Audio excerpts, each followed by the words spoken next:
Our difficulty is that we can't recruit quickly, okay? If I had a clean go at it, I could do it within probably 2 months. But I never get a clean go at it. We do have a void created whenever we lose a worker, somebody who possesses skills and knowledge that was acquired over a number of years. It's hard to preserve that because of the way we employ and we disengage from employees. It's the system as it is. If you advertise on Seek, there's some professional interviewers out there that just, you get one resume comes in for every job, it always looks the same. We get a lot of migrants who will write a job application and they just post it to every job they can find. A skill shortage, I believe, is being encountered by all sections of the workforce. It's one of those industries, if you want to get into it, it can be hard to get into, say, a council. And likewise for us trying to get people in can be just as equally hard. The public sector regrettably attracts a certain type of culture of individuals, and it's not a criticism, it's a reality. There is a perception within some part of the employment pool that might construe public sector positions as easier positions, that the work is not so hard, that the pay is less than in the private sector and like. I don't believe that comparison exists anymore. I think people who are employed in the public sector have a great expectation these days, and I also believe wages and salaries that are paid are reflecting that now. Again, like part of the recruitment process is getting the right managers in place as well, because we all make mistakes and none of us like to admit it, okay?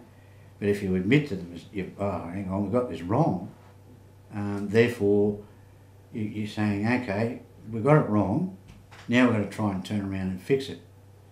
It was just something that was instilled into them, that this was the level of performance that we're seeking, and it wasn't the bar wasn't very high, but the bar's certainly been lifted now. We've got a lot of pressure on us now. I think they're changing already, and potentially they're the ones that will drive the change.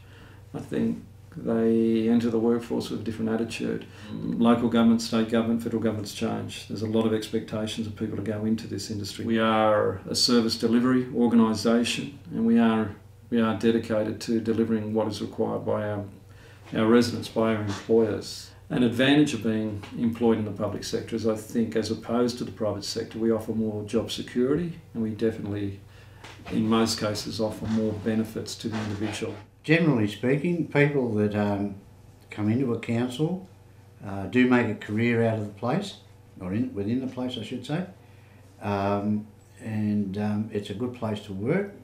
It's the largest employer in the area. Or what steps could be taken to promote to the greater workforce of the public what it really is like to work in the public sector? To initiate that type of cultural change, well, you could go and have a campaign and say things have changed in the public service. You know, we're no longer the public service that you would have seen on Yes Minister or what you perceived it to be previously.